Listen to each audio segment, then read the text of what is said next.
Tá rodando ainda. Ah, sim. Então, vamos lá. Então, bem-vindos a todos e todas a mais um encontro em que a gente conversa com profissionais, pesquisadores, gestores, pessoas que de alguma forma atuam, né, ou discutem a educação de jovens e adultos. Então, o interesse, né, e o intuito desses encontros é, de fato, discutir a educação de jovens e adultos em seus mais diferentes, nas suas mais diferentes dimensões, digamos assim. Nesse caso, eu reúno discussões que tratam da educação de jovens e adultos, tanto no Brasil quanto em África. Então, hoje, por exemplo, eu estou vendo aqui que tem o professor Geraldo Santaria, professor Geraldo, bem-vindo aí. Sim, enfim, professor de Moçambique, tem professores do Rio aqui, tem pesquisadores, eu estou vendo que a Ana Lúcia entrou, que é uma professora, está tentando agora o doutorado exatamente nessa área da educação de adultos nos espaços privados de liberdade. Então, tem uma gama, né, de pessoas interessadas, né? Então, o intuito é esse, né, é reunir pessoas interessadas nessa temática, que de alguma forma eu esteja também contribuindo com isso.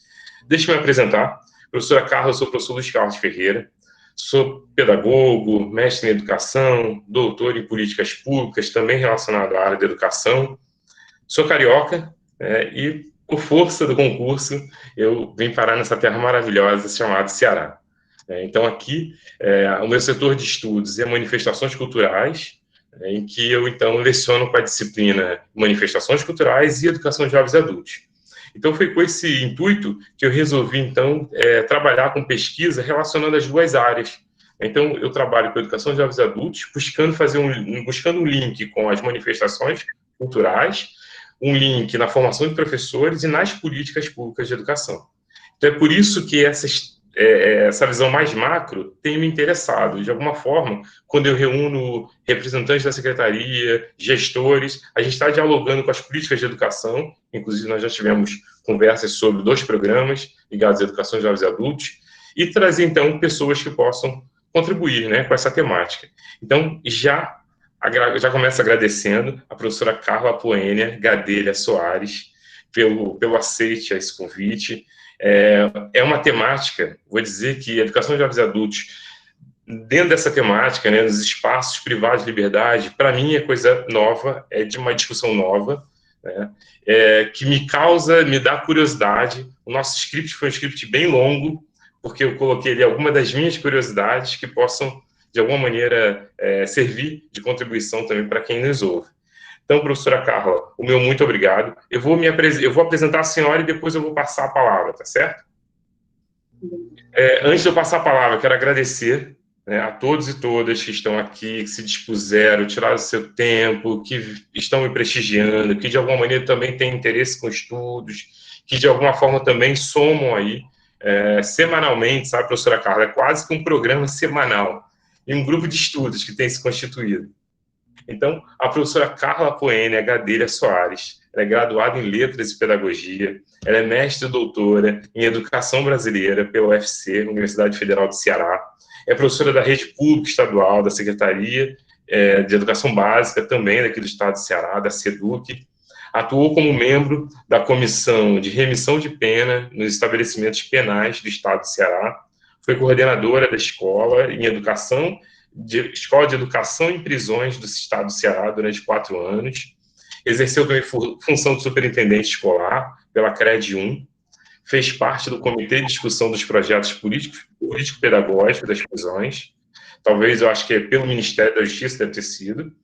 Atualmente integra o Grupo de Estudos em Educação e Regimes de Privação de Liberdade da Universidade de São Paulo, a USP. A professora também tem 2 obras, eu já vou dizer que são 2 obras-primas, né, obras que devem interessar bastante quem está aí do outro lado.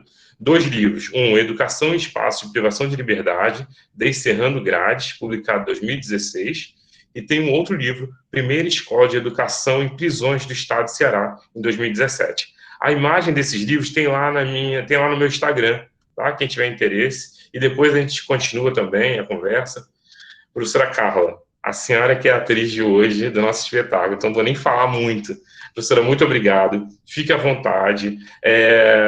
Provavelmente perguntas podem surgir, as pessoas vão colocando aí do lado. Vou colocar o link também das discussões que estão gravadas. E é isso. Muito obrigado pelo aceite, boa tarde. Vamos iniciar então os trabalhos. Professora, diz para a gente, então, um pouco mais sobre a senhora. Vou chamar de você, tudo bem? Claro, com Um certeza. jovem. Professora, então fala um pouquinho da sua trajetória, para a gente conhecer um pouco mais sobre a professora Carla. Certo. Vamos lá. Obrigado. De antemão, se aparecer alguma pergunta no chat, se você puder sinalizar, porque eu não consigo visualizar daqui de onde eu estou. Eu estou Tá ali bom, com o celular e aí fica pequenininho, tá certo? tá certo. Então, gente, boa tarde, né, a todos e a todas. Inicialmente, eu gostaria de parabenizar o professor Luiz Carlos pela iniciativa de criar esses debates, né, entre os interessados, os curiosos, os pesquisadores, os estudiosos, né, da educação de jovens e adultos, tanto no Brasil quanto nos países africanos. É um tema complexo, por vezes muito árido, né, sobretudo quando a gente fala dessa educação oferecida nos espaços de privação de liberdade, e que há muito tempo tem me inspirado, me motivado, pessoal, acadêmica e profissionalmente, né? Então, parabéns, professor, por saber fazer e por fazer acontecer, né? Porque são duas coisas diferentes. Nessa mesma esteira, eu registro o meu muito obrigada pelo convite e o meu muito obrigada também a todos que estão aqui numa quinta-feira, às 17 horas, não é? Muitos saíram dos seus trabalhos, das suas reuniões, interessados, né?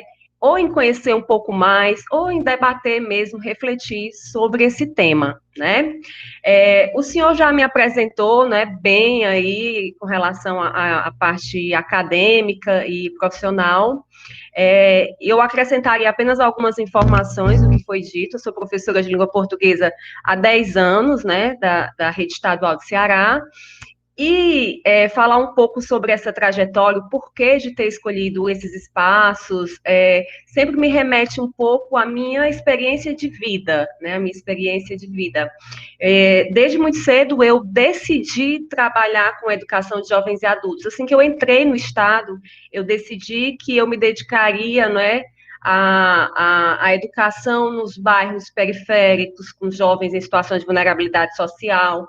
Sempre preferi trabalhar no turno da noite, com aqueles alunos que eram considerados mais problemáticos. Isso sempre foi algo que me motivou muito dentro da minha profissão, né?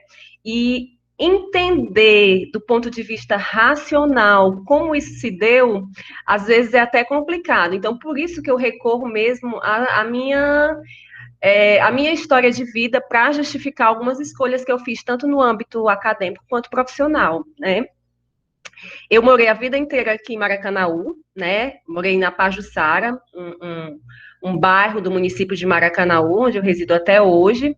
E para que vocês tenham uma ideia, Maracanaú, segundo uma pesquisa publicada agora em 2019 pelo IPEA, ele encabeçou a lista dos municípios mais perigosos, né? Com maior número de homicídios, mais violentos do nosso país, do Brasil. Então, isso revela muita coisa sobre o contexto onde eu nasci e cresci, né? Isso não mudou muito de há 20 anos atrás para agora, né? Então, a maioria dos meus vizinhos estão ou foram envolvidos em situações adversas que os levaram à prisão, né? Amigos de escola foram assassinados. Há 2 meses eu perdi um amigo que estudou comigo durante todo o ensino fundamental, que morava atrás da minha casa. Ele foi apedrejado, né, até a morte.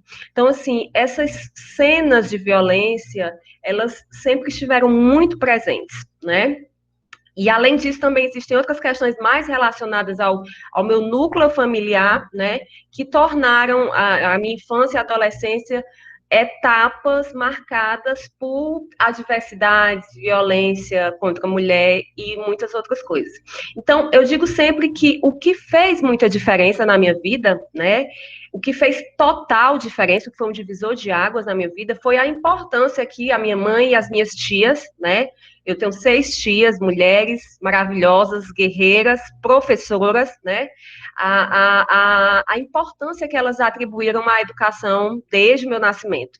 Então, elas me ensinaram que só havia uma alternativa para nós, mulheres pobres e cheias de sonhos emancipatórios, né? Que era estudar, né, valorizar a educação e amar e respeitar maximamente o outro, o ser humano, ainda que a gente pudesse estar numa condição de vítima em algum momento da nossa vida, né? Que isso não deveria condicionar o nosso respeito pelo próximo. Então, em função desses valores, eu decidi, como professora, que daria prioridade a pessoas que, como eu, nasceram e cresceram num ambiente violento, mas que infelizmente não contaram com a estrutura familiar que eu contei, né? E aí se deixaram determinar, condicionar por esse contexto social em que essas pessoas estiveram inseridas. Então, eu comecei a trabalhar no Bom Jardim, né? Logo depois fui para a CRED 1, e lá na CRED 1, quando eu cheguei, eu logo fiquei sabendo da existência de uma escola, né? Essa escola se chama Escola de Ensino Fundamental e Médio Aloysio Léo Arlindo Lorscheider. E essa escola foi criada em 2013 pelo governo do estado para atender exclusivamente a população privada de liberdade da região metropolitana de Fortaleza. Então, vocês não têm noção, eu disse pronto, sabe? Foi um amor à primeira vista, foi algo, um encontro de almas. E aí eu decidi, mudei o projeto de método de mestrado, na época eu já estava no mestrado, e decidi que aquela escola seria o palco da minha pesquisa de mestrado, né? Resolvi que não pediria afastamento à Secretaria da Educação, né? E logo fui convidada para ser coordenadora dessa escola, né? E aí, por sorte, eu estava no banco de gestores, tinha especialização em gestão escolar, o que me tornava apta para assumir essa função. Então, eu aceitei, né? Concluí o mestrado e me aventurei para um doutorado, né? Ainda com esse palco, né? Expandindo mais a pesquisa de doutorado, foram 4 anos, que eu também fiz atuando nessa escola como coordenadora, né? Me afastei durante 6 meses no finalzinho da escrita da tese, realmente para concluir. E aí, estava decidido uma coisa, assim, que eu tinha que viver aquela experiência profundamente. Então, por muitos dias da minha vida, eu fiquei de 6 a 8 horas dentro de diversos presídios, né? E a gente, de certo modo, um pouco aprisionada também, porque você está longe da sua família, eu não tinha como saber de nenhuma notícia, você não entra com seu telefone, né? E você chega em casa, de fato, um farrapo, assim, muito, muito abalada por tudo que se vê, né? E eu teço muitas críticas, sabe, professor, a alguns a forma como alguns pesquisadores vêm desenvolvendo as suas pesquisas nas universidades. Eu acredito que se tem explorado muito determinados espaços, né? Eu vejo pesquisadores fazendo as suas coletas de dados, publicando pesquisas, recebendo seus títulos de mestres e doutores com pouquíssimo conhecimento sobre aquela realidade. Isso me preocupa muito, né? Você tem noção do que é você se dedicar a ouvir um preso por 2 horas para você fazer o seu mestrado e o seu doutorado e nunca mais voltar lá para dizer que aquela fala dele gerou um produto, que você deu visibilidade àquela voz, entendeu? Então, o mínimo, né? O mínimo que nós temos que cobrar de um pesquisador é que ele dê um feedback aos colaboradores da sua pesquisa, né? Então, eu fico com a frase do Ottoboni, que ele diz, ou se conhece vivendo, ou se vive a vida toda especulando, né? Ou se entrega, não é, com humildade de conhecer, de viver a rotina de um preso, como você puder, né? Ou você vai estar sempre à margem, sempre analisando as coisas de um ponto de vista muito teórico. Então, foi assim que aconteceu, professor. Eu já estou aqui encantado e a gente está só na primeira questão ainda de uma apresentação que não é nada básica, né? Professora, não resisti. Parabéns. Parabéns pelo seu trabalho, pela sua vida e pelo que o seu trabalho significa para esse público que é tão excluído, tão visto à margem. Meus parabéns. Meus parabéns. Muito obrigada. Eu estou assim, impactada. Professora Carla, para a gente é motivo assim, de muita curiosidade, e tem algumas situações que foram colocadas que eu acho que são importantes. Uma é essa, né, de Maracanaú, por eu não conhecer, eu sei onde é Maracanaú, tem um amigo até que entrou comigo no concurso, que eu já fui, ele é babalorixá, então fui conhecer o terreiro dele, ele fez atividade de campo lá, E depois eu ouvi que Maracanaú é um dos municípios mais considerados mais violentos e tudo mais. A outra situação é que, de fato, até como pesquisador, a gente pouco faz essa devolutiva. E eu tive o prazer, olha só, eu tive o prazer de ter uma amiga do curso de pedagogia que falou assim: Luiz Carlos, eu vou a Nova Jaguaribara fazer a devolutiva da minha pesquisa.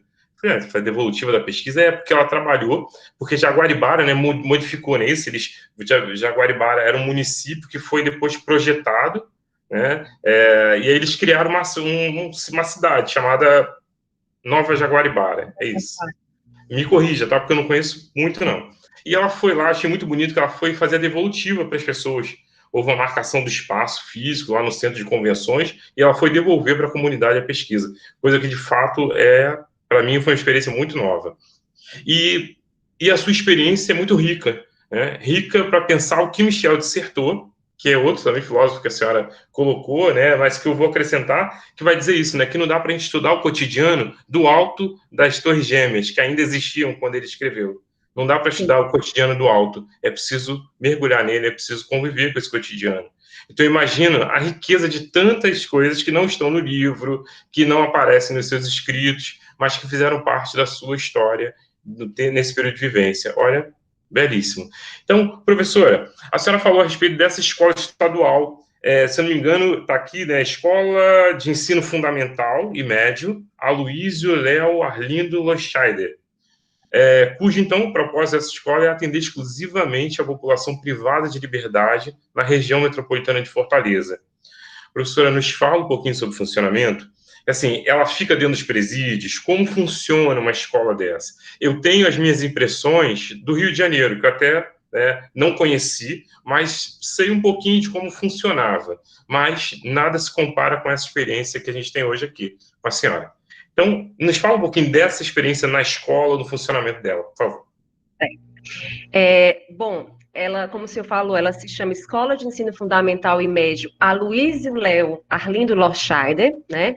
Essa escola, o nome dessa escola já traz uma história, né? O Dom Aloysio, ele foi arcebispo de Fortaleza, ele morreu aos 87 de anos, e ele ficou internacionalmente conhecido depois de ter sido feito de refém num presídio aqui do estado do Ceará, né? O IPPS, o antigo não, recente, porque foi reativado, o IPPS, que fica no Aquiraz, que é um presídio que é conhecido como Selva de Pedra, para você ter uma noção, assim, do quanto aquele espaço é fúnebre, né?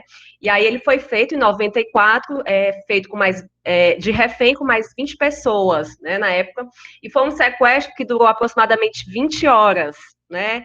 Houve mortos, né? Não por parte dos reféns, mas por parte dos internos, né, que fugiram com os reféns. E aí, o Dom Aloysio surpreendeu, né? 3 dias depois desse fato traumático, né? Ele retornou ao presídio e disse que queria fazer uma cerimônia lava-pés, né? E aí fez com toda tranquilidade, calma, né? E disse, né? Que a experiência daquele sequestro, gente, depois eu posso até mostrar uma foto para vocês que ficou estampada no mundo, né? Ele disse: aquela experiência foi algo delicioso, ele usa esse adjetivo, foi algo delicioso, foi algo maravilhoso, porque eu compreendi a necessidade que aquelas pessoas tinham de serem acolhidas em seu sofrimento. Então, foi algo que me transformou e eu não vou deixar de atuar no presídio por conta disso, né? Então, feito esse parêntese para explicar o nome dessa escola, que eu acho relevante lembrar a história de Dom Aloysio Loscheider, né? Então, voltando agora à pergunta inicial sobre o funcionamento dessa escola, né? E assim, como que ela funciona, como ela foi pensada, ela foi criada em 2013. Então, a sede dessa escola fica localizada no município de Itaitinga. Ela tem uma sede administrativa, que guarda documentos, que recebe os professores uma vez por semana para fazer um planejamento, mas as salas de aula dessa escola, elas ficam localizadas dentro dos presídios, dentro de mais de 10 presídios da região metropolitana de Fortaleza. Então, é uma escola que atende atualmente a 1.800 internos, né? em 118 turmas do ensino fundamental e médio na modalidade da EJA. Ela funciona nos municípios de Maracanaú, Aquerais, Itaitinga, já funcionou em Maranguape, Caucaia também. Então, assim, e o público dessa escola, né? Nós atendemos a um único presídio feminino, né, aqui do estado do Ceará, o Auri Moura Costa, no Aquiraz, e todos os demais são presídios masculinos, né? Os presídios masculinos, eles se dividem, eles são bem voltados para públicos específicos. Por exemplo, a gente tem um presídio em Pacatuba que comporta, né, que abriga ali, que hospeda os criminosos considerados de alta periculosidade, né? Então, fica lá em Pacatuba, a gente atende. Tem o Instituto Psiquiátrico, né? O manicômio judiciário, que atende aos presos que cometeram crimes, muitas vezes, em função de uma esquizofrenia, né? Que não estavam medicados. Então, nós também atendemos o Instituto Psiquiátrico. Atendemos as CPPLs, Casas de Privação Provisória, cadeias, um presídio específico que foi criado agora em 2016, que abriga idosos, pessoas com deficiência, pessoas que cometeram crimes sexuais e travestis, né? Um presídio também diferenciado. Então, as aulas, elas acontecem dentro desses espaços, 4 vezes por semana, né? Porque um dia da semana é reservado para os professores planejarem. E elas têm duração no máximo de 3 horas. De 3 horas dentro de cada unidade prisional. Mas por que só 3 horas? Gente, depois de 20 anos de educação do sistema prisional, é que a gente conseguiu aumentar de 2 para 3 horas, né? Porque, veja bem, não existe um bebedouro na sala de aula, então o professor fica impossibilitado, se ele esquecer a garrafinha, ele não tem como beber água, porque ele fica trancado junto com os alunos, não tem banheiro. É um espaço que muitos estudiosos, inclusive, chamam de cela de aula, porque também é um espaço que carece de ventilação, né? Por mais que a gente faça de tudo para maquiar aquele espaço e dar um ar mais leve, né? Ele carrega, assim, a energia do presídio, né?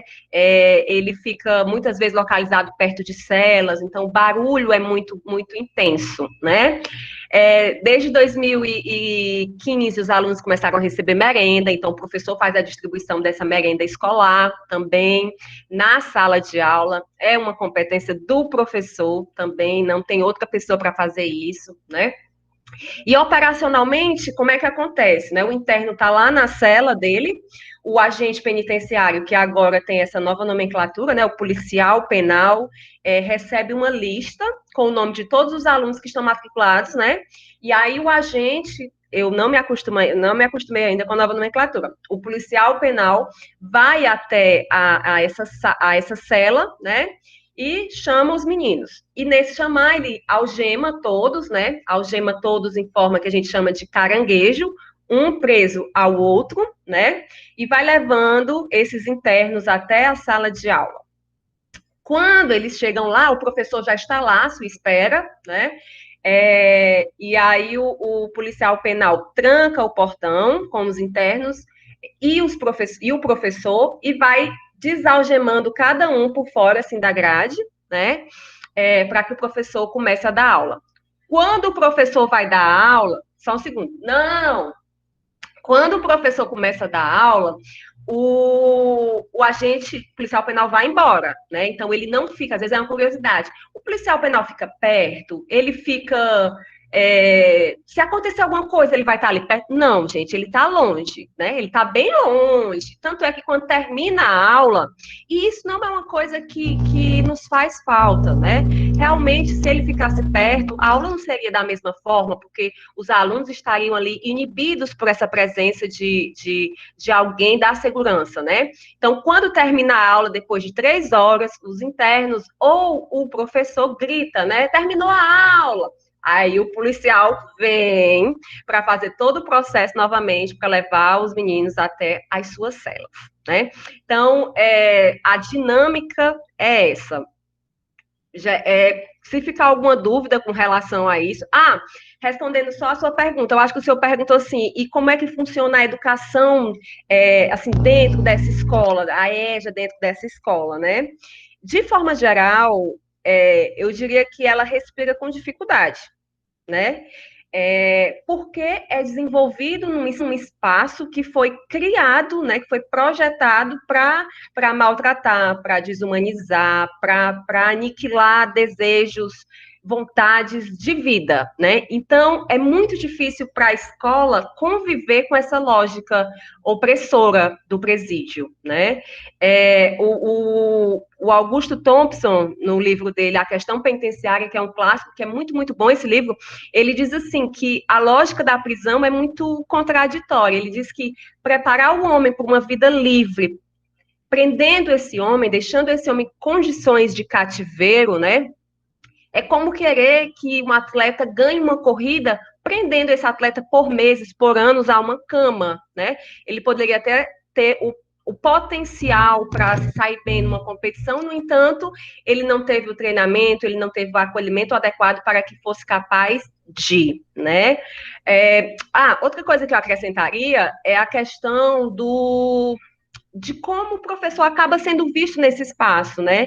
Ele é muito tratado como um visitante. Eu digo isso, né? É a minha perspectiva.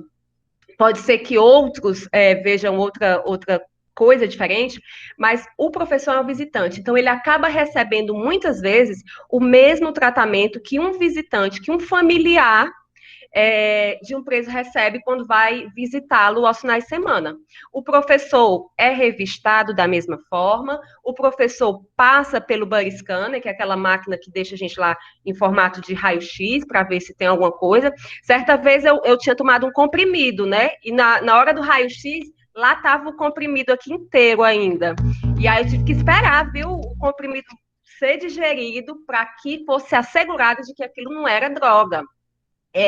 Já a sua água, se você vai entrar com água, essa água é aberta, cheirada, para ter certeza que o professor não está levando cachaça para a sala de aula. Então, o professor está sempre sob suspeita, né? Então, isso também é muito complicado, que aí o professor vai encontrando esses obstáculos até chegar à sala de aula, né? E quando ele chega à sua sala de aula, eu gosto de falar como o Dostoiévski, que diz que os presídios são considerados, ele chama de casa dos mortos, né? Porque ele diz que na medida que as pessoas vão se despindo, vão perdendo a esperança, elas são consideradas mesmo que como os mortos-vivos, né? E aí o professor já maltratado durante esse processo, mas aí quando chega lá consegue levar um sopro de vida, de esperança para esses meninos. Se tiver ficado alguma questão, vocês vão perguntando que depois eu respondo, tá certo? Então é isso. Não, professora, está ótimo. Pelo contrário, a gente consegue até entrar no espaço com a sua narrativa, né? Quer dizer, a sua explicação, a forma como a senhora coloca, permite até a gente entrar um pouco nesse espaço dessa sala de aula. Eu sei que tem perguntas que eu vou fazer na área da própria formação de professores, um pouco sobre o próprio professor. Então, assim, para a gente é um espaço novo. Eu sei que tem aqui pessoas que pesquisaram, né? A professora Ana Lúcia, ela fez uma pesquisa em cima dos espaços privados de liberdade, através do SEJA, né, do Centro de Educação de Jovens e Adultos. Então, talvez essas pessoas que já trabalhem, né, com esse público específico, ou a própria educação de jovens e adultos já seja um espaço, então, de humanização.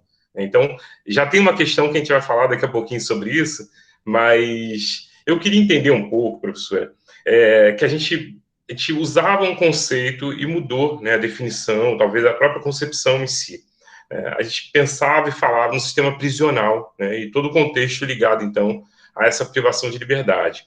E hoje, então, a concepção, a gente utiliza, né, como expressão as escolas de privação de liberdade. A senhora pode falar um pouquinho mais sobre essa não sei se superação de um conceito para outro, ou de uma relação de um conceito estigmatizado para um outro? Bom, a gente continua falando de sistema prisional, certo? De sistema prisional. O que muda muitas vezes é quando a gente fala de educação na prisão e educação da prisão e educação prisional, né? Então, o conceito de educação prisional é que sofreu uma alteração, né? A educação na prisão é aquela educação profissional, a educação escolar, né, a educação formal. E essa educação prisional é tudo aquilo que a gente aprende para sobreviver no sistema, né? São os conhecimentos, os conteúdos ocultos, né? Que a gente tem que, não só o interno, mas os trabalhadores que atuam nesse espaço também têm que aprender como funciona aquele espaço. Então, isso seria educação prisional. Quando a gente fala de privados de liberdade, a gente está se referindo também ao público dos meninos, dos adolescentes em privação de liberdade, né, os internados, nas medidas de socioeducação, mas o meu foco mesmo de pesquisa, de estudo e de conhecimento são com os maiores de idade que já estão no presídio, né? Eu gostaria de falar que, quando a gente fala de educação em prisões, né, nas prisões, a gente sempre tem que lembrar que isso é um direito. Isso sempre tem que ser lembrado, porque às vezes a gente passa horas e horas discutindo, será que a educação ajuda na ressocialização, ajuda na diminuição da criminalidade? Nada disso, entendeu? É importante debater, mas nada disso diminui ou impede, ou deveria ser motivo de discordância, porque a educação é um direito e pronto, entendeu? Para todas as pessoas. Então, ele é previsto na Constituição Federal, na LDB e na LEP, a Lei de Execução Penal, que é anterior à Constituição, que ela é de 84. A LEP, ela diz que ao preso serão garantidos todos os direitos não atingidos pela sentença da lei, né? Então, isso equivale a dizer que ele vai ter temporariamente o seu direito de ir e vir suspenso, o direito de votar, por exemplo, mas todos os demais direitos serão regidos pelas mesmas leis que regem o conjunto da sociedade livre, os nossos direitos, o direito a moradias, quando ele sair, o direito à alimentação, à educação, enfim, à cultura. Então, a educação para presos não é um benefício, é um direito humano, né? Que é pouquíssimo cumprido. A gente não pode deixar de falar sobre isso. O Brasil, ele ocupa hoje, né, no ranking mundial, o terceiro lugar de países, né, com maior número de pessoas presas do mundo, né? Ele ganhou agora da Rússia, né? Ele estava até há 2 anos, estava em 4º lugar, já ultrapassou a Rússia.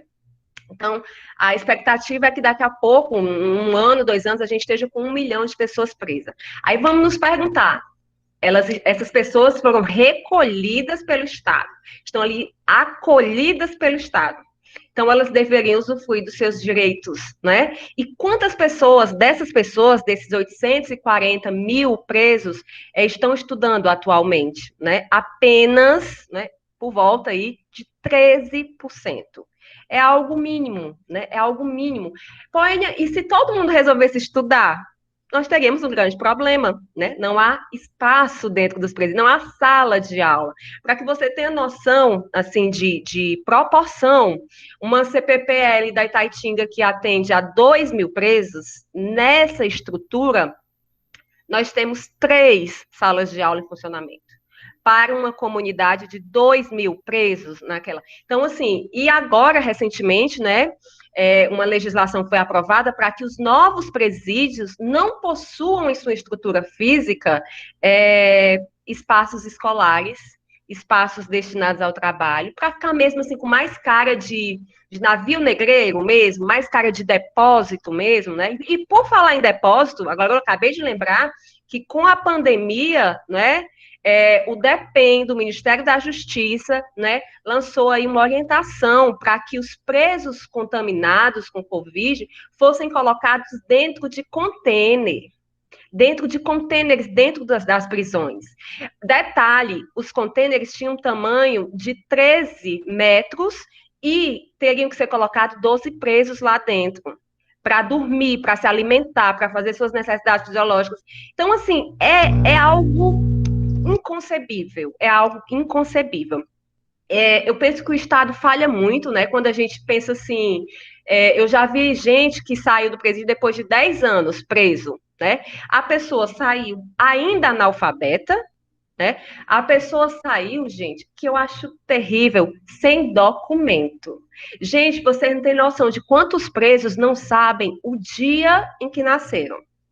É assim, quando a gente falava sobre isso dentro da sala de aula, vamos fazer aqui um cartaz com a data de nascimento para a gente sempre lembrar.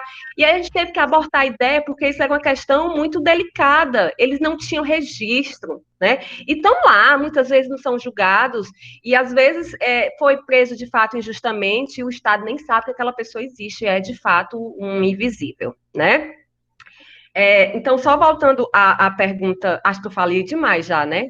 Não, não, não, pode continuar, professor. Não, não, estou acompanhando aqui o raciocínio, está certinho, está direitinho. Então, Porque assim, eu assim, mexe tanto com a nossa atenção que vale a pena ouvir sim, fica tranquilo. Assim, eu acho que um desafio da educação de jovens e adultos nesses espaços também seja o currículo, né? Eu fiz até agora, recentemente, um artigo, né, com a professora Sinara, aí da Unilab, Sim, e com a Leonardo. professora Marla, da URCA, falando sobre o currículo. Acho que é um desafio, né? Quando a gente para pensar no currículo da EJA, né, do sistema prisional, a gente percebe que ela tenta fazer um arranjo da EJA extramuros, né? Que se a gente for parar para pensar, muitas vezes já é um recorte muito mal feito da educação regular, né? Então, assim, eu acredito que o currículo, ele é um RG, ele é um documento de identidade daquela educação, daquela escola que se deseja, né? Daquele homem que se quer formar. Então, ele é um documento orientador, político, ideológico e que tem uma função social, que é realmente dizer que homem eu quero formar, qual é o objetivo dessa educação, quais são os conhecimentos que essas pessoas já trazem que podem ser valorizados pela escola e certificados por essa escola, porque eles já trazem muitos conhecimentos e ficam realmente em busca desse reconhecimento, né, da instituição formal. Então, eu acredito que seja também um ponto que mereça muitos estudos, né? Eu acho que uma alternativa, assim, para melhorar esse currículo da EJA, né? A gente já tem conversado muito sobre isso em alguns grupos, seria ampliar o currículo, tirar mesmo as grades, né? E contemplar todas as ações educativas que acontecem dentro do presídio, né? A gente tem esporte dentro da unidade, a gente tem atividades laborais, a gente tem cultos religiosos. Por que tudo isso não pode conversar com as ações educativas, né? As ações dos médicos, das enfermeiras, dos psicólogos, não poderiam dialogar diretamente com a educação, né? Porque enquanto a gente estiver falando de um currículo ali restrito ao conteúdo que você vai ministrar naquelas parcas 3 horas, né? A gente não vai avançar, não vai progredir. Então, acho que a gente precisa avançar nisso. Por último, é um ponto que eu gosto de falar, porque quando a gente fala de EJA, a gente fala de história de vida, de valorização dos saberes, e os professores do sistema prisional, eles falavam assim no planejamento, Poênia, eu posso trabalhar a história de vida com os meninos? Eu posso pedir para eles contarem, narrarem? Gente, é óbvio, porque os professores ficam com medo de tocar nesse assunto, tá entendendo? Como se a vida inteira daquela pessoa se resumisse ao ato criminoso, né? E aí, quando você para conversar, né, você vai ressignificando essas lembranças, né? E vai humanizando, vai lembrando que aquela pessoa é amada por alguém ou que ama alguém, e aí isso nos aproxima muito deles, e eu acho que é impossível, inviável falar de EJA sem falar de história de vida e tudo isso. Perfeito, professora. Não é à toa que uma das discussões, já voltando um pouquinho a falar do currículo, não é à toa que uma das discussões que a gente tem feito é dessa base nacional comum que desconsidera todas as modalidades, né, empacota todos como sendo iguais e a partir dali as adaptações vão sendo feitas pelos sistemas de ensino. Então, é de natureza peculiar, né, que a gente trate as diferenças, né, dentro das próprias diferenças, né, considerando aí um princípio de igualdade, quando a gente reconhece essa diversidade toda. Agora, professora, até para as pessoas que estão nos assistindo, eu quero agradecer mais uma vez, né, aos professores, tem os professores da Unilab, tem o professor e diretor da Unilab aqui. Eu vou fazendo perguntas, professora, encaixando aqui no nosso script, tá certo? Então, professor Geraldo Sotaria, a sua pergunta já vai ser respondida daqui a pouquinho, porque tem uma questão que quero falar com ela sobre Paulo Freire, tá certo? Mas já vou entrar numa pergunta que o professor Tiago Marques fez e tem a ver com o nosso script, que era o seguinte: professora, fala um pouquinho da relação professor e alunos, como é essa interação.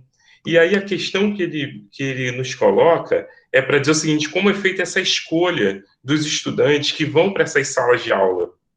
Talvez, não sei se dá para colocar aí os avanços, retrocessos, até os desafios. Talvez essa questão dos avanços, dos desafios e dos retrocessos venha aparecer ao longo da sua fala, né? E aí, daqui a pouco, eu incluo outra pergunta. Professora, antes de mais nada, fala para a gente, fala para quem está nos assistindo sobre Itaitinga, rapidinho, porque Itaitinga é um município, né, ele se conjuga vários presídios, não é isso? Eu sei Isso. pouco porque eu passo por Itaitinga para chegar na Unilab. Um sexto da população de Itaitinga é formada por presidiários. Um sexto da população. Professor, eu vou responder essas duas perguntas aí, tá? Sobre a interação professor-aluno e sobre como é feita a seleção do aluno para chegar à escola, né? Perfeito. Essa pergunta de professor e aluno é incrível, ela sempre é feita, sempre, né? A pergunta, você não tem medo, né? Você fica sozinho com eles na sala, sempre gera uma curiosidade. Gente, eu vou dizer para vocês, não existe relação melhor do que a relação de professor e aluno, né? Se você perguntar a um preso assim, ó, como ele se relaciona com os profissionais que atuam ali, né? O advogado, o policial penal, o psicólogo, o médico, o dentista, assistente social, ele vai dizer assim, com o pé atrás, eu tenho um pé atrás, porque também é característica inerente da pessoa presa à desconfiança, ele vai carregar isso aí pelo resto da vida, ele quase não confia em ninguém, e ele vai dizer com o pé atrás, porque ele acha que tudo que esses profissionais estão fazendo é para, de certo modo, incriminá-lo ou deixá-lo permanecer naquele espaço, né? Só para vocês terem noção, todos esses profissionais fazem seus atendimentos, esses profissionais que eu citei, com o preso algemado e ou na presença de um policial penal. Vai para o psicólogo, vai para o dentista, algema, fica o policial do lado. Preso não olha no olho de ninguém, preso olha para baixo, né? Preso fala baixo, enfim. Preso não te chama pelo nome, te chama de dona, dona agente, dona médica, dona assistente, seu policial, né? Ele não pode se referir, ele não pode, muitas vezes ele não pode nem saber seu nome, né, no presídio. Então, o professor é totalmente diferente desses profissionais. Ele é o único profissional que atende a mais de um preso por vez. Ele atende 15, 20, 30. Nós já fizemos grandes eventos dentro do presídio com 100, 200 presos dentro de uma grande quadra, né? Então, ele é o único profissional que fica com esse ser humano desalgemado, sem a presença de um agente de segurança, né? E que toca nesse ser humano, toca, alfabetizar sem tocar, sem apontar, sem dizer onde é que está ali a letra, e ensinar essa pessoa a pegar no lápis, porque ele não sabe, né? Ele fura a folha com a força que ele coloca ali. É o professor, né? Então, na minha pesquisa, quando a gente perguntava sobre essa relação, ele dizia assim, professor, aprenda uma coisa, só existem duas pessoas em que nós confiamos na face da terra, é a minha mãe, ele sempre dizia isso, e o meu professor, né? Somente. Então, assim, época de rebelião, eles tinham tanto cuidado com esses professores, tanto cuidado, né, porque estavam queimando ônibus, dava um jeito de deixar um cartãozinho em algum canto para dizer, olha, não, pelo amor de Deus, não pegue tal ônibus, não vá para tal canto, entendeu? Mas não diga que fui eu que disse, mas tenha cuidado, porque você é muito importante para mim. Né? Então, a relação é assim, de muito respeito, né? Eu sempre gosto de citar Macarenco, que eu amo Macarenco, né? No livro dele, O Poema Pedagógico, que é o meu livro favorito, que ele diz assim, que qual é o princípio educacional para se educar criminosos, né? Ele trata disso na obra, ele diz que é amar essa pessoa e exigir o máximo que ela puder dar. E é bem nessa perspectiva que o profissional da educação trabalha nessas unidades. Acolhimento em primeiro lugar, né? Acolhimento, respeito e exigir o máximo que ele possa dar, né? Com relação à segunda pergunta, sobre como é feito o processo de seleção, eu também falo disso na tese, na primeira página da tese, eu coloco até uma mensagem que eu escrevi no meu diário de campo, narrando como é feito isso, né? Foi, assim, bem marcante. Você faz um processo, uma propaganda no presídio, então você sai lá por entre as alas, sujando seu pé mesmo naquela lama suja, se desviando de ratos e baratas, muitas vezes, entre corpos também, muitas vezes, porque você vai encontrar isso, e vai dizendo, pessoal, você vai fazendo propaganda da escola, a gente está abrindo matrícula e tal, quem quer estudar, A gente faz uma lista com o nome dessas pessoas, né? E aí, como eles foram presos sem nem RG, identidade, certidão de nascimento, quem dirá com o seu certificado para provar que ele terminou o ensino fundamental ou médio? Então, esquece isso aí, né? Então, a gente faz uma prova, a legislação nos permite fazer uma prova para classificá-lo, esse aluno, fazer uma reclassificação, né? Então, a gente faz uma provinha, que a gente chama de sondagem, uma avaliação para classificação, e aí, através do resultado que ele tem naquela prova, a gente encaixa esse aluno numa determinada etapa de escolaridade, né? O nosso desejo sempre é... Gente, existe uma lista de espera imensa, tá? Imensa. Por vezes que a gente faz mensalmente essas chamadas, porque a rotatividade é muito grande, né? Muitas vezes sai aluno, volta, porque sai mesmo do presídio, recebe o alvará, né? Vale, me perdi, o que eu estava falando? Um pouco dessa escolha, né? De como eles são escolhidos. Bom, aí a gente faz isso, então a gente diz para o diretor do presídio, olha, nós temos tantas vagas e nós temos tantos interessados, nós gostaríamos que esses aqui estudassem, porque eles nunca participaram de nenhum projeto aqui dentro do presídio, porque eles ficam só dentro da sala da cela, porque não trabalha, porque não, enfim. Então vamos contemplar, né? Aí a maioria dos diretores querem fazer uma seleção, né? De acordo com o perfil criminológico, quem é que pode e que não pode estudar. Então, isso é uma coisa que a gente bate muito nessa tecla, nós somos absolutamente contra, né? Porque nós atendemos a todos os alunos, independente do crime que cometeram, porque quando pisa naquela sala de aula, todos para nós são estudantes, né? Então, é isso. Nossa, mãe. Olha, a pergunta sobre o acreditar ou não, segurem aí que eu vou fazer daqui a pouquinho. Professora, em meio a essa riqueza toda de experiência, de vida, enfim, de conhecimento ligado à área e fora da área, eu percebi o seguinte, né, aqui com essas conversas, né, principalmente com professores da EJA, que para mim foi algo que mexeu muito comigo, saber que os professores da EJA, eles também são estigmatizados nas escolas, né? Vamos pensar na escola de EJA, né? Não estou nem pensando ainda nos espaços de privação de liberdade. Então, os professores, né, numa das lives com professores que estão até aqui, professora Suzy, professora Lucélia, que participaram, me colocaram isso, né, que os professores, em alguns espaços, eles são estigmatizados, né, inferiorizados pelos colegas que dão aula na EJA, é como se eles não tivessem conhecimento para... Enfim, isso ficou muito marcado para mim. Só que a gente está falando da EJA nesse contexto natural, com aspas, né, regular, né, mas na sua experiência foge do que a gente poderia, né, chamar de normal, né? E aí, professora, como fica a percepção sobre a percepção que se tem desses professores nessa relação estabelecida nesses espaços? Pouco assim, em seus estudos, qual foi a sua percepção sobre essas práticas desenvolvidas por eles? Os professores também, né, a todo momento, eles também são vítimas. Como isso acontece? Por parte dos de fora e também por parte dos de dentro. O que a senhora pode nos dizer a respeito desses professores, dessa relação do... A sua pergunta já traz praticamente a resposta, né? No sentido de esses profissionais são estigmatizados, sim, sofrem discriminação e preconceito, sim, por parte da família, por parte dos colegas de fora, como você bem falou, né? Nós já tivemos casos de professora que mentia para a família, que não dizia que trabalhava dentro do sistema, porque certa vez ela manifestou o desejo e o marido dela disse que teria muito nojo dela, por ela estar num ambiente tão imundo. Então, ela mentia, dizia, olha, ele jamais pode saber que eu trabalho dentro do presídio, né? Os professores muitas vezes são desqualificados pelos colegas policiais penais, né?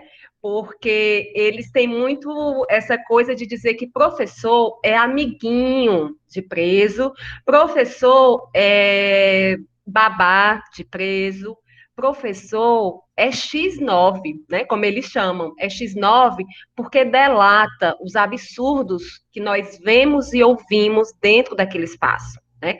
Então, a nossa presença incomoda, de fato, incomoda, e a gente sofre de fato com isso. Mas eu digo que o maior inimigo aí do professor é o Estado, desse professor da EJA, do sistema prisional. É o Estado, por quê? Esse professor não recebe remuneração condizente com as especificidades do cargo, conforme diz a lei.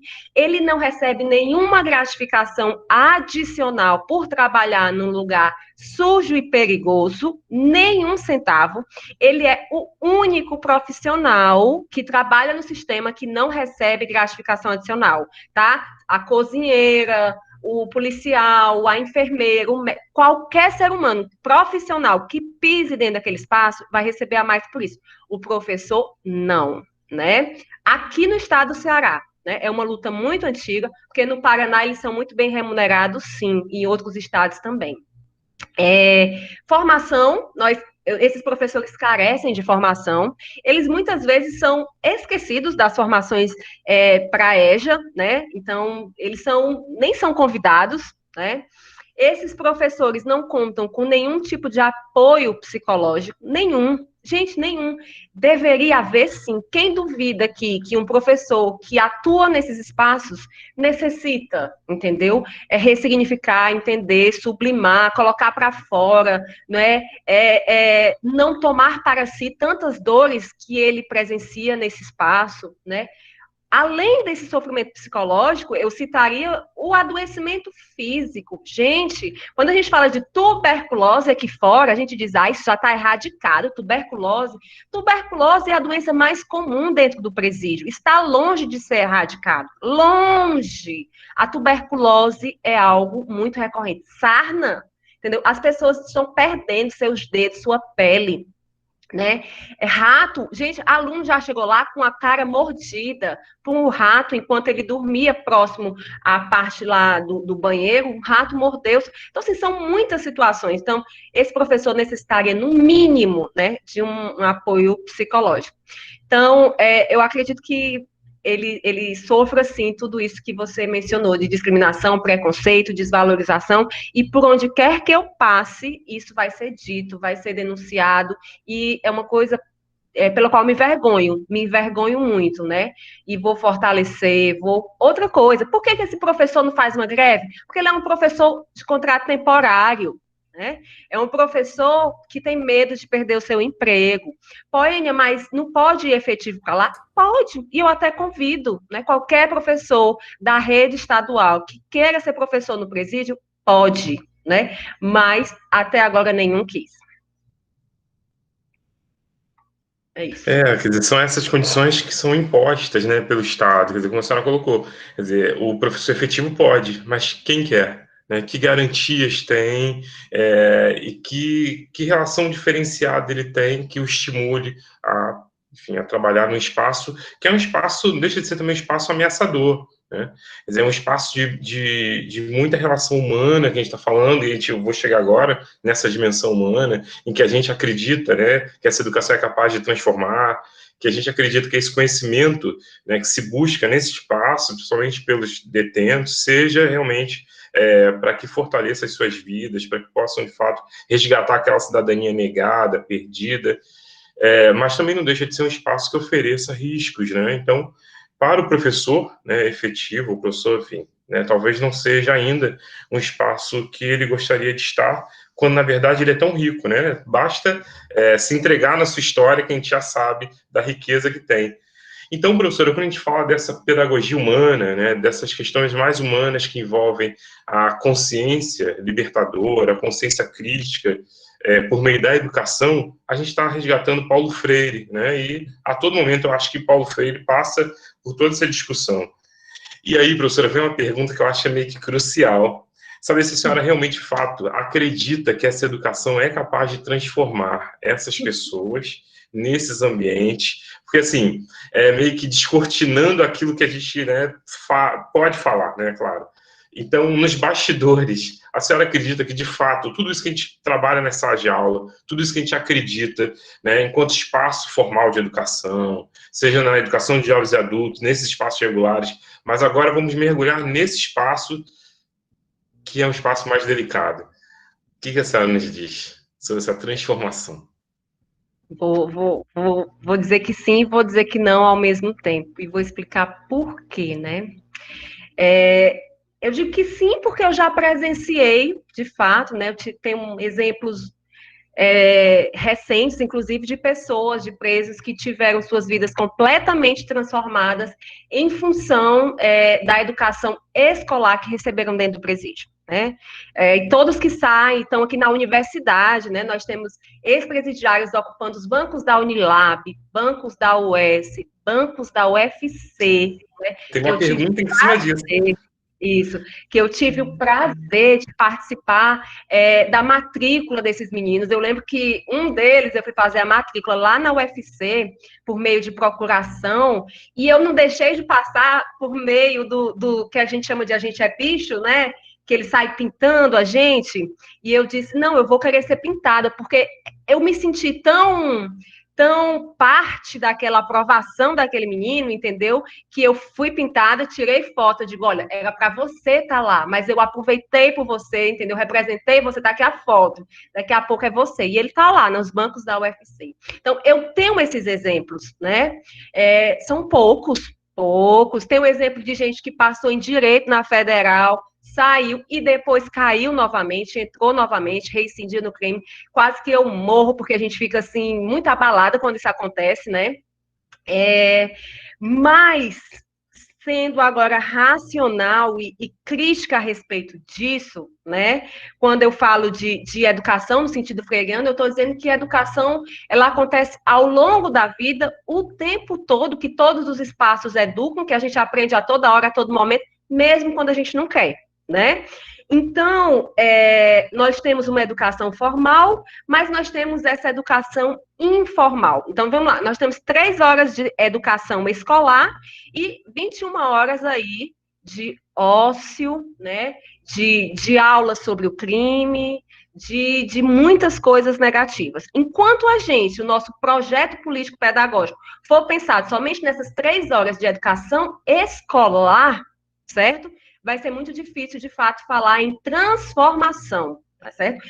A escola, a sala de aula, a educação escolar, ela tem que sair, ela tem que ultrapassar essas barreiras dessas grades das salas de aula, para que a gente possa realmente criar um projeto político-pedagógico para a prisão, né? A legislação diz uma coisa muito bonita, ela diz assim, ó,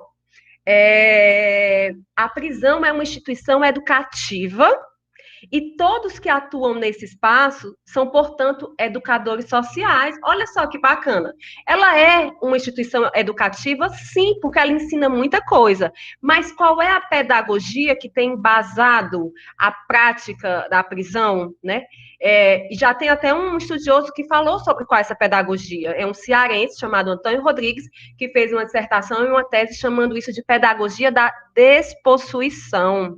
É uma pedagogia que mortifica a pedagogia da prisão. Então, o que a gente tem que discutir é isso no campo mais abrangente, para que a gente possa, de fato, educar, né? Educar e transformar essas pessoas. Então, respondendo à pergunta, dizer que a educação escolar, ela é capaz de, sozinha, promover essas transformações que nós desejamos, seria ingenuidade dizer isso, seria inclusive até cinismo, entendeu? Porque não é. né? A gente precisa qualificar o tempo desse preso. Quando eu estou aqui fora, as pessoas dizem, preso tem que trabalhar, não sei o quê. E quando eu estou lá dentro, minha gente, é o que eles mais dizem. Professor, eu quero trabalhar, eu não aguento mais ficar aqui parado, apanhando, comendo essa... Eu preciso trabalhar, eu quero ocupar minha mente, eu estou ficando louco. E eles estão ficando loucos mesmo, porque aquilo enlouquece mesmo, né? Então, que se o Estado realmente desse trabalho e educação para essas pessoas, o cenário seria outro, né? E aí, só para fechar, eu tô com Paulo Freire, sim, né? Eu tô quando ele diz que onde há gente, há sempre o que ser feito, há sempre o que ser feito. Eu tô com ele quando ele diz que nós não somos prontos, né? Nós estamos em processo, né? Que o nosso destino, a nossa passagem pelo mundo não é algo dado, não é algo pré-estabelecido, não é algo pré-determinado. Então, eu tô com ele sim nisso, e a minha batalha é por esse projeto mais amplo. Obrigado, professora. Na verdade, foi uma provocação mesmo, né? Porque a gente sabe o quanto essa educação, seja direta ou indiretamente, ela de alguma forma ela chega até essas pessoas, né? Quer dizer, pode não chegar num dado momento imediato, né, para que as pessoas consigam perceber que essa formação ela vai muito além de estar sentado na sala de aula, né, aprendendo a ler e escrever. Então, é fato, enfim, a gente precisa acreditar mesmo, e é isso que a gente faz, né, ao longo das nossas vidas aí, durante a nossa formação. Então, obrigado por aceitar essa provocação que eu fiz.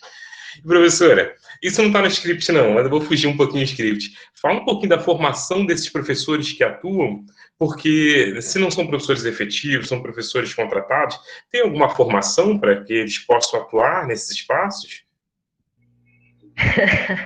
Existe uma formação de 12 horas, né, oferecida pelo núcleo gestor da escola, para apresentar esse cenário, para ver se realmente o professor vai se identificar com aquilo, mas que é insuficiente, né? E pela ausência dessa formação, né? Nós temos vários problemas com os professores que entram no presídio, numa sala de aula pela primeira vez. Por exemplo, eu lembro demais de um professor que levou um estilete para fazer a ponta do lápis dos meninos. Estava lá, quando eu passo pela porta, ele está lá com o estilete fazendo. Eu digo, menino, tu vai ser preso com essa arma aqui dentro dessa sala de aula. Vai, Lepoênia, desculpa. No outro dia, ele levou um apontador. Gente, mas até um apontador é proibido levar para a sala de aula, porque ele tem uma lâminazinha desse tamanho. Né?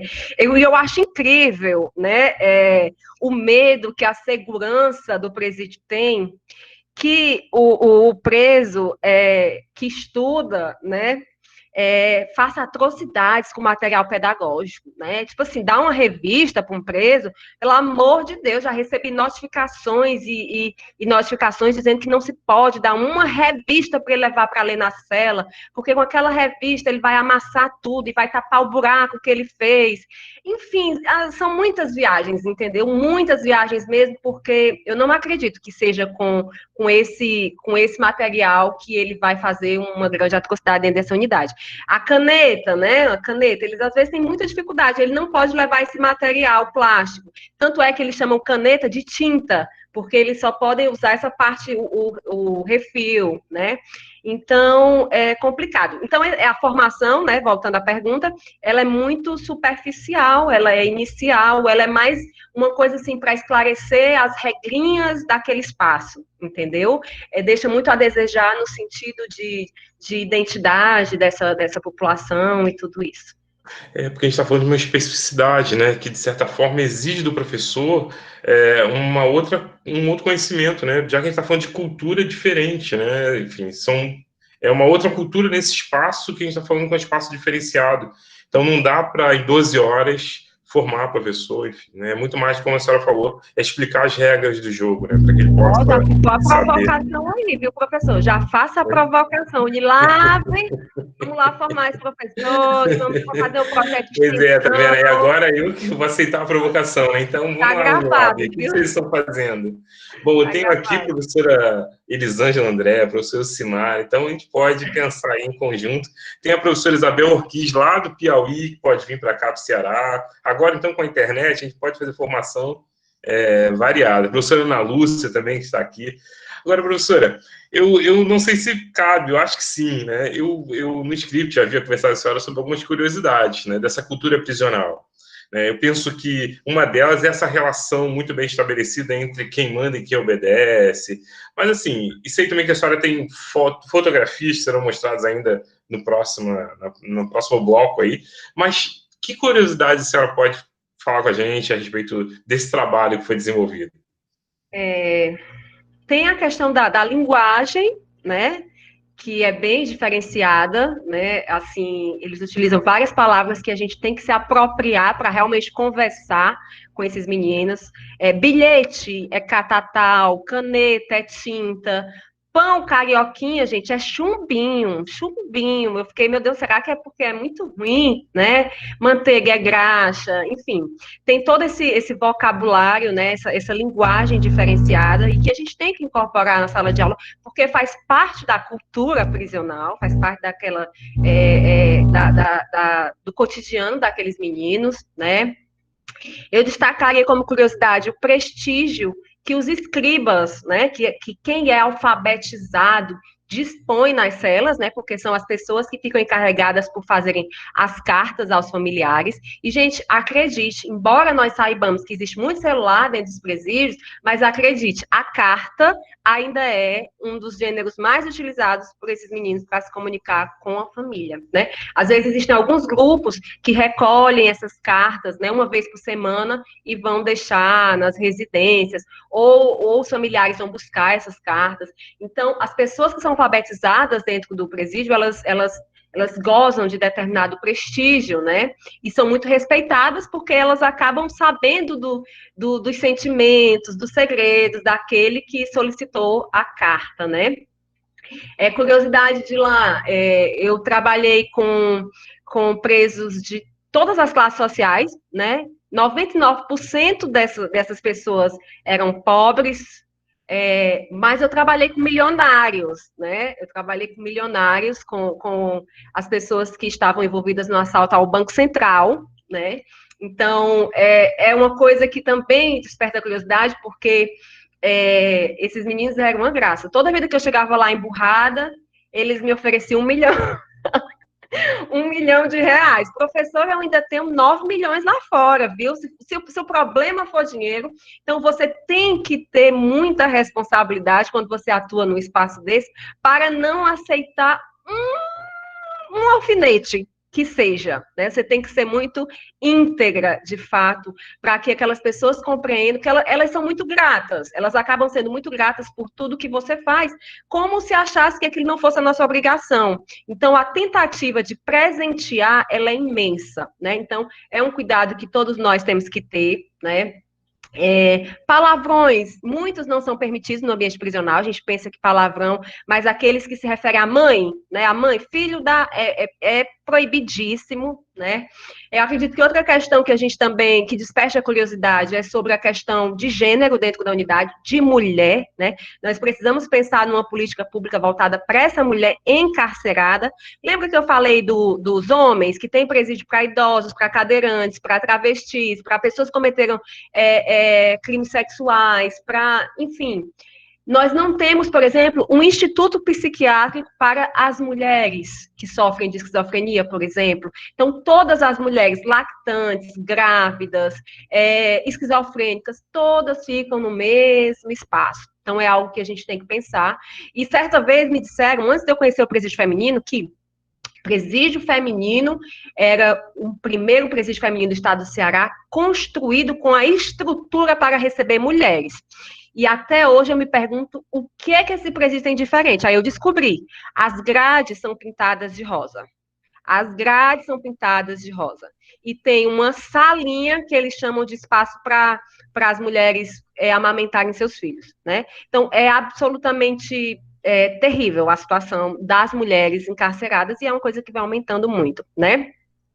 Outra curiosidade, assim, das minhas andanças, né? Eu já fiquei por mais de 2 horas presa, junto com mais de 20 presos, no momento de motim, né? o GAP chegou, que é o Grupo de Assistência de Apoio Penitenciário, com gás de pimenta, assim, nas celas e nas salas de aula, e eu estava lá, né? Eu acho que foi um grande teste, porque eles me olhavam assim, acho que eles pensavam assim, essa menina nunca mais volta aqui. Nunca mais volta aqui. E o pior de tudo daquela experiência foi ouvir realmente a violência que foi instaurada ali naquele lugar, né? E aí eu digo, menina, eu vou ter que vou ter que me acalmar, eu escolhi estar aqui, eu estou aqui por convicção, por desejo, eu quero estar aqui. E, enfim, se eu sobreviver, eu vou ter vivido 0,0001% do que essas pessoas passam todos os dias, né? Enfim, outra coisa que eu achei muito interessante é que um dia, no dia do meu aniversário, eles fizeram um bolo para mim. Gente, aí vocês se perguntam, Pônia, como eles fazem um bolo sem batedeira, sem liquidificador, sem todos os ingredientes, sem forno? Foi muito engraçado. Eles amassaram assim a massa com a mão, só Deus sabe como foi feito aquilo, né? E aí óbvio que eu comi aquele bolo, óbvio, ele tinha um sabor de gratidão, mas assim, foi algo que me emocionou muito. Já pensou o trabalho que aquele menino tiveram de fazer aquele bolo, né? Por último, É a eu prova do citaria... carinho, né? Quer dizer, materializar no bolo o carinho que eles têm, né? Certamente. Gente, e depois ainda trouxeram um copinho de kisuke, assim, né? E aí que eles disseram assim, professor, o nosso é tão fraco, mas a gente juntou o meu, dele, pro da senhora ficar mais escurinho. Eu vou deixar de beber esse kisuke? Óbvio que não, eu não vou deixar, né? E eu vivi realmente plenamente essa experiência. Por último, eu citaria um momento muito delicado também, que naquele dia eu tive medo, porque acho que foi a única vez que eu tive medo. Foi quando, eu lembro o nome desse rapaz completo, no IPPO, o Alciano, ele disse assim, quando eu estava indo embora, ele disse assim, professora, vem aqui, aí ele disse, professora, eu posso levantar aqui minha blusa? Ele levantou, e tinha uma hérnia estourando, assim, uma hérnia muito grande, muito inflamada, que parecia que ia explodir a qualquer momento. E ele disse para mim assim, olhou com sangue nos olhos, assim, professora, será que se eu lhe pegar de refém, esses policiais dão um tiro na minha cabeça? Porque o meu desejo é de ter um tiro na minha cabeça, porque eu não aguento mais de dor. Então, assim, naquele momento eu vi que ele estava desesperado e que ele seria capaz de me pegar assim, né? Não para me fazer mal, mas num ato de desespero, né? Então, aí você tem que, graças a Deus, eu estava com uma câmera fotográfica, eu disse, Alciano, se acalme, eu vou fotografar, eu lhe prometo que você vai ser operado. Eu vou fotografar e vou denunciar isso aqui, né? E com 4 dias ele estava operado, enfim. Então, foi a única sensação que eu tive muito medo. Por último, né, eu acho que a gente precisa de uma política pública de assistência aos egressos.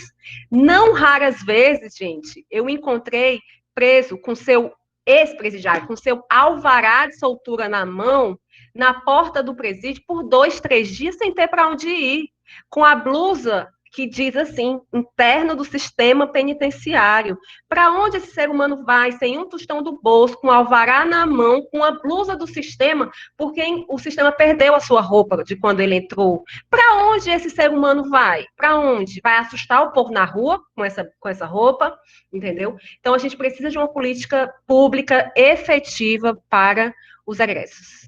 Então, em geral, foram essas as curiosidades que eu me recordei que poderia compartilhar.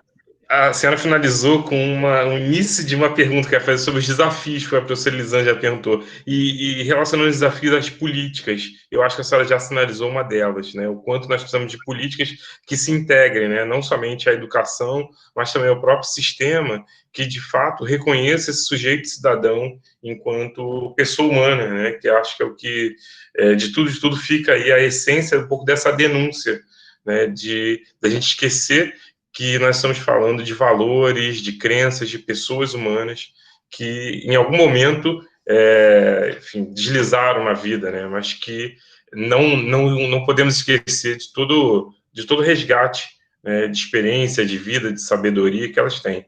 E quando elas estão na sala de aula, eu imagino que seja, então, esse momento de retorno, né, de retorno àqueles valores lá da escola, aqueles valores até familiares, que, de alguma forma, eles entram em jogo quando fala-se, então, quando trabalha-se o conteúdo Eu imagino que seja um pouco isso para quem está ali, né? Não somente ter um outro momento, mas algo que, de fato, resgate parte dessa vida que ficou lá atrás, né?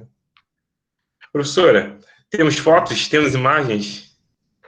Sim, vamos mostrar algumas Vamos lá? fotos aqui. A gente já está quase acabando, tá certo? Professora, está quase Só com as finalizando, fotos mas e acho a que é gente legal mostrar um finaliza. pouquinho dessas imagens, dessas fotos. Deixa eu ver se eu enxergo aqui, só um minuto. Tá, ok. Bom, para quem está aqui, muito obrigado ainda por acompanhar essa conversa tão importante, tão rica, tão maravilhosa. Enquanto a senhora coloca, eu estou falando, tá? Tá certo. Tá, Já está dando para ver? tá ótimo, tá dando para ver sim. Eu acho que pode Bom, até gente, colocar. Ah, sim, isso, slide. pronto. Ótimo. Aqui é só para vocês terem noção, aqui é a escola, né? É uma escola estadual dentro de outra, a parte administrativa, né? Tá aqui a plaquinha, Escola Luiz Léo Arlindo Lochade, que funciona dentro dessa outra escola, né? A parte administrativa. Vou passar aqui, só um minutinho. Para quem perdeu, lá no início ela explicou, né, sobre a história, então vai estar gravado. Quem quiser depois pega, né, enfim, a história dessa escola, do nome da escola. Pronto. Aqui foi a foto que eu falei, que ficou internacionalmente conhecida, do Dom Aloysio Lorchade, quando foi feito de refém, né? Esse homem que ainda é vivo e ainda está no sistema, né? Carioca. Aqui é para vocês terem uma visão, né? Aqui é uma professora, né, na porta de uma ala, de uma vivência, conversando com o líder daquela vivência, perguntando: menino, cadê fulano que nunca mais veio para a aula? Cadê ciclano? Cadê? Tá entendendo? Então, aqui é um processo de busca ativa, né? Aqui desse lado a professora, aqui um professor também lá no final, em outra ala, né? Conversando com o líder para saber onde estavam os meninos que não estavam indo para a escola. Sim. Aqui é um policial penal, né? Geralmente fica uma pessoa, ele autorizou, né? A imagem. Fica um policial penal responsável por levar os meninos para a escola. Aqui é aquela cena que eu falei, os meninos algemados, bota a mão para fora, né? E o agente tira. Aqui dentro desse espaço já vão estar os professores e o interno, o aluno. Posso abrir um parênteses, professora? Posso abrir um parênteses? Professora, o perfil desses alunos, na sua maioria são jovens, ou são maduros, são... Não, a maioria é jovem, 18 a 29 anos de idade. Sim. Muito jovem, muito jovem. Tá. Aqui, alguns símbolos que eu queria mostrar para vocês, que a gente tenta, por exemplo, essa faixa amarela aqui, né, é no presídio feminino e ela tem toda a grande unidade prisional. Significa que quem é preso só anda em cima da faixa amarela. Não desvie não, porque você pode sofrer um tapa, alguma coisa assim. Andar em cima. Então, assim, são as simbologias, né? Esse espaço aqui, só para vocês terem noção, esse outro aqui que a gente chama de quadrante. Vocês me acreditam que dentro da escola, tem uma escolinha lá dentro desse presídio aqui, eu acho assim, inacreditável. Construíram na sua estrutura um quadrante que seria utilizado para castigo, viu? Se danou, fez tal coisa, prende o rapaz ali, no quadrante. Aqui vocês podem ver, esse rapaz aqui não estava de castigo não, tá, gente? Eu só disse assim, vai, só para eu ilustrar, ele botou aqui, apareceu aqui. Mas a gente lutava muito para que esse espaço fosse demolido, ou para que a gente pudesse colocar livros, porque não tem a menor condição de ter um espaço dentro desse, perto da sala de aula. Aqui é uma sala de aula, né? Vejam, cheio de meninos. Aqui a professora, ó, tá aqui a grade fechada e um agente ali passando, né? Aqui é a imagem que a gente vê de fora, né? Aqui é uma sala de alfabetização, né? Nós tínhamos computadores, isso é passado, nós não temos mais, né? Você também uma hora me provocou sobre os retrocessos, muitos. Você me acredita que, tá vendo aqui a professora alfabetizando? Agora, viu, com o atual secretário, foram construídas grades para separar alunos e professores. Então, o professor fica atrás de uma grade agora para dar aula, né? Lembrando que o estado do Ceará foi um dos primeiros a abolir, não tinha mais um presídio no Ceará que tivesse grade separando professor e aluno, porque em alguns estados isso ainda existe, né? E agora, recentemente, voltaram a construir essas grades. Então, você vê aí o retrocesso mesmo. É todo um retrocesso de uma conquista, né? Que se ganhou.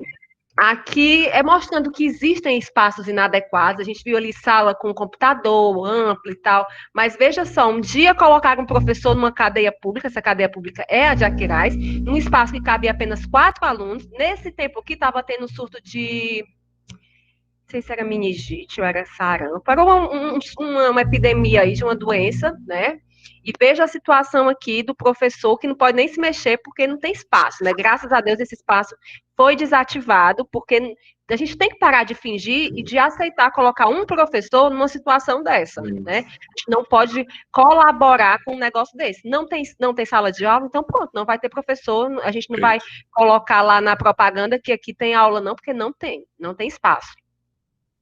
Aqui é só algumas imagens para que vocês tenham noção, né, das diferenças dos espaços. Deixa eu ver se eu tenho aqui uma foto. Pronto, essa foto aqui é do Instituto Psiquiátrico, né? Eu até coloquei aqui, prisão, escola, hospital, casa. O que funciona nesse espaço? Nada, né? Lá eles não ficam presos o dia todo, eles ficam soltos, né? Nesse campo aqui, eles passam o dia solto, eles interagem muito com a gente, cantam o tempo todo, às vezes todos estão dormindo ao mesmo tempo, porque a medicação é dada e eles ficam bem sonolentos. E essa professora aqui, a dona Graça, né, que ela trabalhou lá no Instituto Psiquiátrico. Sim. Aqui foi uma linda festa das mães que a gente fez, né? Olha. Uma linda festa das mães. Foi um dia incrível mesmo. Você não tem noção, nós colocamos mais de 300 pessoas dentro de um espaço, né? E o pessoal da segurança, põe, pelo amor de Deus, vai ter uma rebelião, vai ter isso. Eu digo, meu amor, a gente está colocando mãe dentro do presídio, mãe, avó, esposa. Nunca que vai ter uma rebelião aqui com essas senhoras. Gente, o presídio nesse dia ficou cheiroso, coisa que parecia impossível, né? E aí, essa é grande emoção mesmo das mães participando desse momento com a gente, né? Aqui é uma sala de aula não, a sala em que os professores planejam lá na sede da escola, né? Aqui é o meu grande mestre, é o professor Roberto da Silva, que é coordenador do grupo de estudo da qual participo na Universidade de São Paulo. Professor Roberto da Silva passou mais de 24 anos preso, hoje é professor livre docente, doutor da USP, né, e trabalha com educação em privação de liberdade. Tá vendo essa foto dele pequenininho aqui? Porque isso aqui significa que ele foi aprisionado quando ele era bem pequenininho, né? Foi separado da mãe, a mãe era moradora de rua, e ele ficou no que a gente conhece como FEBEM, né? E desde então ele nunca mais tinha saído da prisão, né? Ele, aos 18 anos, ele tinha que sair. Sair para onde? Separaram ele da mãe, a mãe era moradora de rua, separaram os irmãos. Então, o Roberto da Silva é uma daquelas pessoas que não sabiam a data do seu nascimento. O nome dele é Roberto da Silva porque ele foi registrado dentro do presídio, porque ele disse que cada vez que era preso dava um nome diferente, né? E aí, um belo dia, disseram assim, esse homem é tão conhecido, vamos registrar esse homem. Aí ele escolheu o nome Roberto da Silva, ou seja, filho do Brasil.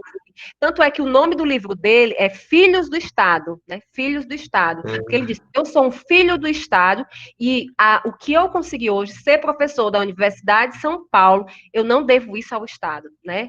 E aí ele fala de toda a luta dele. Gente, eu tenho a honra de ser muito próxima a ele. Conheci no Ministério da Justiça, num projeto que a gente participou, e eu aprendo demais, demais, demais. É uma história muito inspiradora. Aqui é a Cíntia Corvelo. Cíntia Corvelo é um daqueles exemplos que eu queria falar para vocês.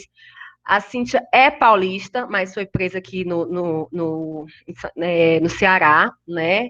Foi condenada a mais de 40 anos, só que a gente sabe que só pode cumprir 30, né? Por um crime hediondo. e ela começou a estudar lá e tal, passou no Enem. Quero dizer que a Cíntia hoje é minha amiga daqui de fora. A Cíntia está fazendo mestrado na Universidade Federal do Ceará, no curso de História, né? Faz parte de um outro grupo de pesquisa junto comigo, e é aí uma guerreira vitoriosa mesmo. Não. Aqui é o Cornélio. O Cornélio chegou no Brasil, ele é africano, né? Ele foi preso por tráfico internacional de drogas por 2 vezes, passou pelo IPPO, foi alfabetizado no IPPO, saiu já universitário, saiu do presídio já universitário, tem 2 livros falando sobre o sistema, 2 livros lindos, né? Hoje trabalha na Secretaria de Administração Penitenciária. Aqui são algumas notícias que eu gosto sempre de trazer. 8 presos no Ceará passam no SISU, né? Ceará bate recorde no número de internos inscritos no Enem prisional.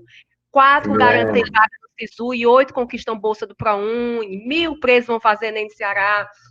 É uma mídia que a gente precisa fortalecer, né? Precisa estar trazendo essas notícias positivas, embora muitos juízes não permitam que os meninos estudem, mas é uma outra coisa. E aí, para concluir, eu vou só citar essa frase aqui, que eu adoro, é de um juiz, né? É o João Marcos Buch, que também faz parte de um grupo de pesquisa comigo, é um juiz desde os 24 anos de idade, é incrível a história desse homem também, e ele cita essa frase com a qual eu me identifico muito. Ele diz: hoje, quando eu piso no chão de uma prisão e vejo o holocausto daquela população, formada em sua maioria por jovens negros e pardos, todos amontoados, juntos e misturados, confinados em espaços sujos, com ratos e baratas, sem vestes adequadas, sem materiais de higiene, comendo com as mãos a pastosa ração diária servida, quando eu percebo que, ressalvadas exceções, boa parte não sobreviverá, matará ou morrerá antes dos 30 anos, eu sinto profunda angústia. Eu espero não sentir culpa, espero chegar a tempo, e eu espero com esperança, né? Aí bem no sentido freiriano mesmo. Caramba, professora. Eu acho que para a gente só fica o gostinho do quanto nós temos muito a aprender de tudo isso, né? A gente fala da educação de jovens adultos, quando a gente começa a detalhar o quanto essa modalidade ela acaba interagindo em outros campos, né? Talvez campos que a gente não consiga pensar, mensurar, a qualidade do trabalho que existe é um motivo que me dá muita satisfação, sabe? Eu posso dizer para a senhora assim o quanto a live de hoje assim, me deixa muito emocionado, porque é um trabalho muito bonito. Eu acho que fica o convite para a leitura dos seus 2 livros, um livro Educação e Espaço de Privação de Liberdade, Descerrando Grades, e o outro livro, então, foi o segundo, A Primeira Escola de Educação em Prisões do Estado do Ceará. A senhora falou de referências aqui, então, nos bastidores, estava aqui já, olha, pega as referências dela, assiste de novo, porque tem uma riqueza tamanha aí de conteúdo, de trabalho desenvolvido, de experiência de vida. Então, eu imagino que haja um crescimento, né, de vida, uma maturidade muito grande em termos de vida pessoal, né? Professora, eu não quero me despedir ainda, deixando a senhora falar conosco um pouco, né? Agora mais tranquila, assim, enfim, fora do script. O que a senhora tem a nos dizer sobre esse trabalho todo? Que mensagem fica, né, já que a gente está discutindo educação de jovens adultos, o que fica em meio a tudo isso que a senhora tem aí de experiência em tão pouco tempo de vida, eu imagino? Uhum. O que eu gostaria que ficasse, né, o que eu gostaria de provocar em cada um de vocês é essa inquietação, é esse desconforto, é essa sensação de que nós devemos mais, como professores universitários, professores de graduação, que nós precisamos levar essa realidade ao conhecimento dos nossos estudantes de licenciatura, de pedagogia, convidar esses meninos a adentrar esses espaços, né? A sociedade civil precisa se engajar nisso. E eu cito sempre uma frase, acho que é do Guimarães Rosa, que ele diz que o animal, quando ele está satisfeito, ele dorme, né? E aí, o que eu quero causar é essa insatisfação positiva, né? Não a insatisfação que acomoda, mas essa insatisfação que coça, assim, para a gente fazer alguma coisa, né? Então, vamos ler, vamos estudar, vamos nos sensibilizar, vamos entender que o que nos separa desses irmãos que estão lá dentro do presídio é um muro, né? Eles vão sair daqui a pouco. Então, como vão sair essas pessoas? Não importa o motivo pelo qual você se engaje nessa luta, seja por motivo espiritual, acadêmico, profissional, seja por você mesmo, seja por um motivo altruísta ou egoísta, né? Eu acho que a gente precisa fazer isso, que seja pelas futuras gerações, pelos nossos filhos, pelos nossos familiares, se a gente não quer fazer por eles mesmos, né, que são seres humanos tanto quanto nós. Então, fica o convite, eu espero de verdade que vocês tenham se inquietado, tanto quanto eu me inquietei ao longo desses anos e me inquieto todos os dias. Eu fico muito feliz pelo convite e pela oportunidade mesmo da gente conversar sobre isso, né, e contar algumas coisas que vocês não sabiam ainda. Então, eu estou muito feliz, muito obrigada. Obrigado, professora. Ontem eu gravava uma aula sobre Paulo Freire em que a gente discutia a questão da descolonização dos corpos e das mentes, sabe? Pensando aí nessa dimensão humana. Então tá aí, né? Quando fala da descolonização, a gente não está falando somente da relação da história de África, da história, enfim, né? Do passado tão presente que é esse. Então a gente está falando de repensar, né, formas de agir, de viver, né, de compreender o quanto essa dimensão humana ela precisa ser mais humana, né, no sentido de abraçar todos esses que são diferentes, né, e que de alguma Falando forma o nisso, cara conheceu bem de perto. eu tenho um artigo, né, já convido para leitura sobre a descolonialidade do ser, né, a educação em prisões. Então já fica o convite aí, porque eu trato justamente dessa questão aí da Fala de novo o título dele. descolonialidade do ser, a educação em prisões. Tá certo, professor. Então, assim, eu quero agradecer a todos e todas que participaram dessa conversa, que assistiram, que anotaram, que de alguma forma serviu para esclarecer, né, parte do que ainda não conhecia. Enfim, agradecer demais a esse tempo. Professora doutora Carla Poene Gadelha Soares, meu muito obrigado. Um prazer enorme ter lhe conhecido. Agradecer o aceite, essa conversa tão rica. Dizer que nesse momento a gente está fazendo ainda uma live, né? Eu tenho pensado lives bem amplas, né? Com discussões mais amplas sobre essas temáticas que a princípio eu também não conheço. Né? Então, o conhecer está servindo para que esse grande guarda-chuva, num segundo momento, a gente afunile para uma discussão mais específica. E aí já fica também o meu convite, lá para 2021, a gente retomar algum ponto específico e trabalhar ainda mais de acordo com o que a senhora já vem fazendo. Então, meu muito obrigado. Quero agradecer demais por esse momento de tanta riqueza e dizer que na próxima semana tem mais. Semana que vem é Dia dos Professores, então tem uma live aí super especial em que a gente vai trabalhar também com, vou adiantar, os egressos da EJA no ensino superior, pensando exatamente no reconhecimento dos professores que, de alguma forma, valorizaram, reconheceram e contribuíram para que esses estudantes que foram da EJA hoje estivessem no ensino superior. Professora Carla Poênia, muito obrigado, tá bom? Eu sempre gosto de falar, nesse momento que a gente está vivendo ainda de pandemia, né, que a gente consiga se resguardar e sair logo dessa fase tão difícil para que as nossas saúdes, né, e dos nossos queridos aí, entes, amigos, próximos, consigam também passar por esse momento em paz e com saúde, tá bom? Obrigado a todos e todas. Tudo de bom. Obrigado, professor. Então, agora eu vou parar o streaming.